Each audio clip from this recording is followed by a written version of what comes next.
Hi there!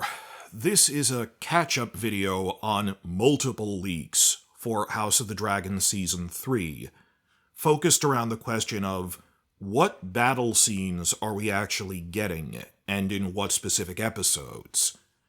But inherently, this includes leaks on two major character deaths. That this is your spoiler warning. I will be bluntly talking about character deaths right from the beginning. Last chance, last spoiler warning. I won't keep you in suspense. To start with, I'm going over reports about the death of Criston Cole, and also the death of Jason Lannister.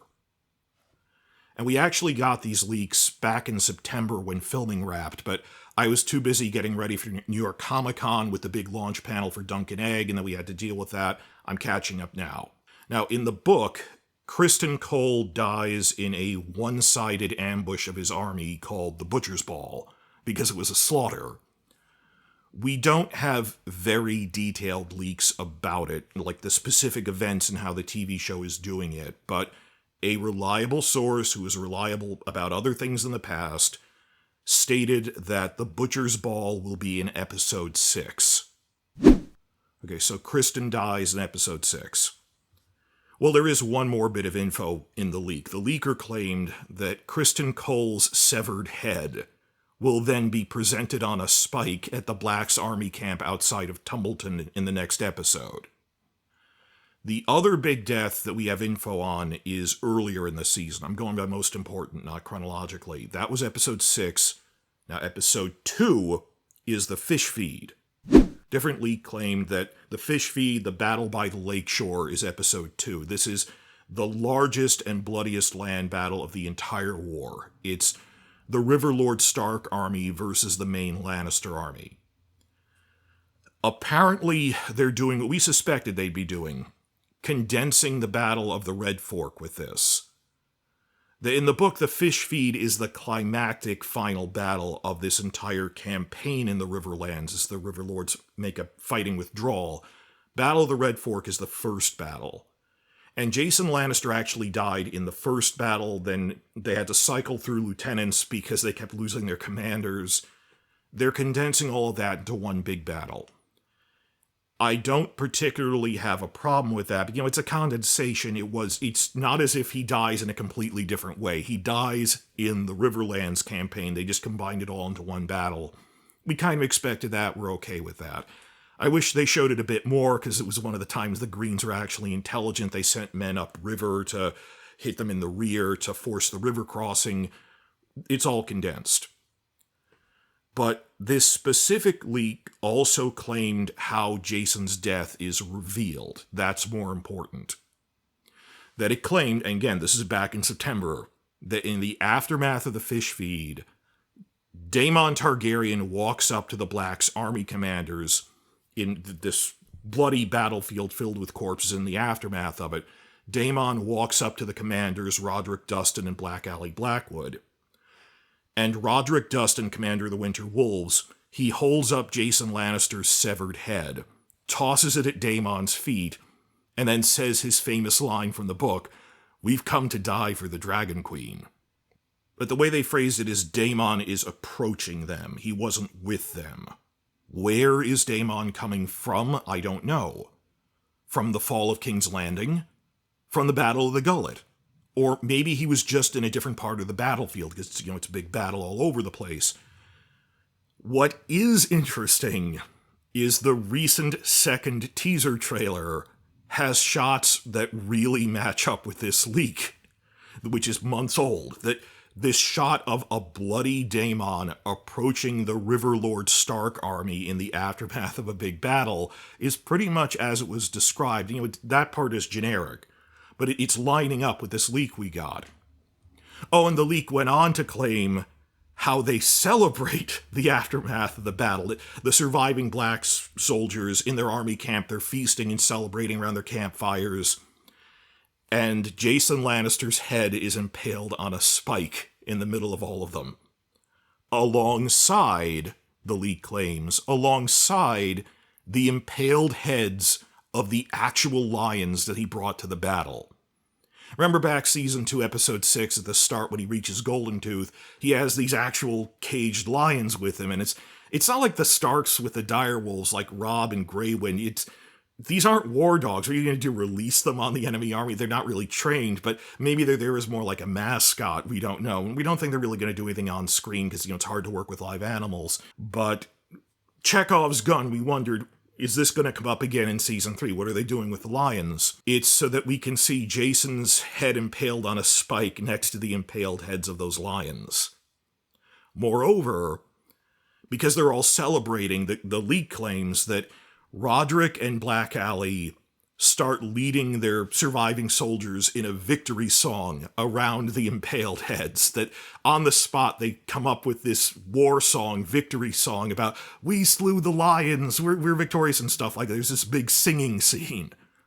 And you can see if it's a big exterior scene, it's something the set spies are more likely to actually see. When people claim, oh, I saw this thing in an interior set, we're less likely to believe it than it was this big scene filmed in an army camp.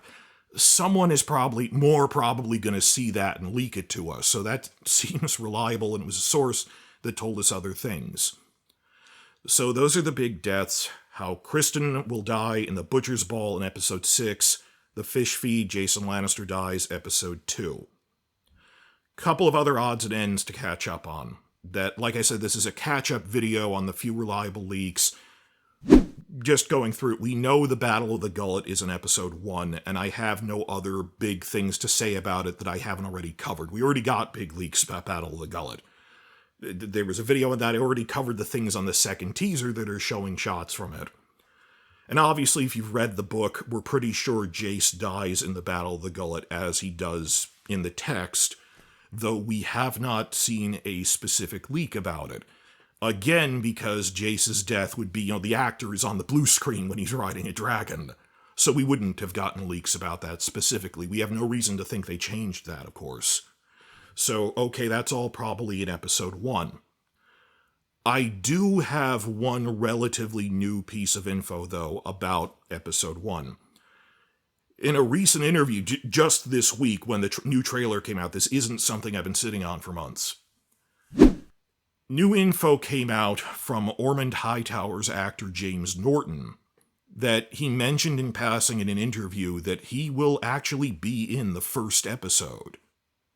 That for a while we thought he might only first appear, and we got all these leaks about the 4th episode. That there's this big thing where Daemon goes to treat with Ormund at the main Hightower army camp. Already talked about, oh, is this a change? Well, yeah, it is, but I can kind of see why you want more stuff you did through written correspondence you want to do through face-to-face negotiations for the sake of acting, for the sake of visual medium of television. I already said I'm okay with that. But the assumption for a while was maybe this is the first big introduction of the Reach story arc, with the Hightowers, with all of their vassals, with Daeron and his dragon, and all that stuff. But no, the actor confirmed I'm actually in the first episode. Which is the right thing to do. Even if he appears briefly in the first episode and you're going, these are the big new characters in a new season, you at least want to tease them in the first episode. I still think their full introduction will be in the 4th episode, where they're really pointing out these are all the people in the camp. We spend a lot of screen time with them, but it does seem like we'll at least briefly see them in the first one. Which is a step in the right direction, indicating we might actually see the Battle of the Honeywine, which is the big climactic battle of the Reach campaign where the Hightowers at least managed to secure control over the Reach versus the other vassals that turned on them like the Beesburys and the Caswells. Now, to be clear, like many others, I never thought that Honeywine would be a huge set piece on the scale of the Battle of the Gullet or the Fishfeed. I think they're probably going to do it the way they did Burning Mill in Season 2, that they're going to, hopefully best case scenario, mention it by name, show 30 seconds of fighting, establish that it's an event that happened off-screen, the key bits of it, which would be great because then the fan channels get to fully explain, well, this is everything that was going on in full off-screen, all the movements of that. I mean, Game of Thrones Season 1, Whispering Wood, you didn't actually see, you saw the setup for it, you saw bits of Oxcross, things like that. That mentally I picture for all of 30 seconds, Ormund standing in front of a few generic Hightower soldiers in column. Opposing them are some guys holding Beesbury shields and Caswell shields, Then Ormund pointing and going at the sky and going, "Hooray, Daeron and his dragon Tessarion are here to save us." Under 60 seconds of content, a generic shot of a dragon flaming some soldiers, nothing particularly special, but enough to establish that then they cut back to Dragonstone and say, "Oh crud, we just lost the Reach too." Because in the book, the Battle of the Honeywine and the Battle of the Gullet happened back to back within 2 weeks of each other. And it's such a 1-2 blow that they go that this is what spurs Rhaenyra to make a roll of the dice for this desperate sneak attack on King's Landing. Some are going, after these 2 losses, maybe we should start negotiating. She goes, "No, we're going to risk it all and go for King's Landing after this." That it builds the tension that her desperation is rising like that. I don't think we're going to get a huge thing out of this. I don't think they're going to introduce Daeron officially in the first episode, more than they already did in the season 2 finale, that you see someone who's a CGI person flying Tessarion over the Hightower army. I don't think they're actually going to show close-ups of the rider's face because of the fake Daeron subplot that we confirmed that episode 4 they pass off this imposter as a hostage. They say, "Oh, well, okay, we'll give over your nephew as hostage." And Daemon has never met his nephew, so he doesn't know what he looks like. I think they're holding off on that reveal until the end of episode 4, so I think you'll just see Tessarion, CGI rider on it, flaming a few Beesbury troops, mostly on Ormund. And it's setting that up, and that the Battle of the Honeywine was an event. And I'm okay with that. I never thought it would be this huge thing. It's really glass half full. There were fears they wouldn't even mention Battle of the Honeywine. There were fears last season that they might not even introduce Daeron or the entire Reach storyline. In fact, they're putting considerable effort into it. So all of this is just a step in the right direction. That, yeah, he's in the first episode. I think we're getting Honeywine in some form. So there's a lot of battles this season. Just in summary, now going chronologically. Episode 1 is mostly the massive Battle of the Gullet. This is officially what should have been the Season 2 finale. It was scripted as a Season 2 finale, got delayed. Episode 1.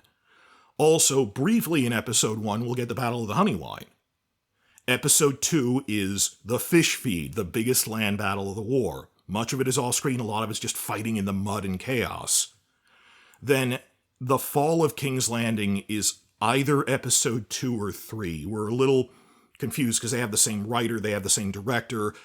Either or, I'm fine with that. That either one of those as a standalone event would be a full episode's worth of battle. Fishfeed or Fall of King's Landing. You see what I'm saying? That if episode 2 has 2 episodes worth of battles, if it's double stacked, double serving, and then episode 3 is the flashbacks episode we think we're getting, on average, across 2 episodes, we're getting 2 full episodes worth of battle, so I'm okay with that. If they double stack it one then the other. At the moment, I lean towards Fall of King's Landing episode 3, but I wouldn't have a problem if it was 2. It was still like one big episode every episode for the first 3.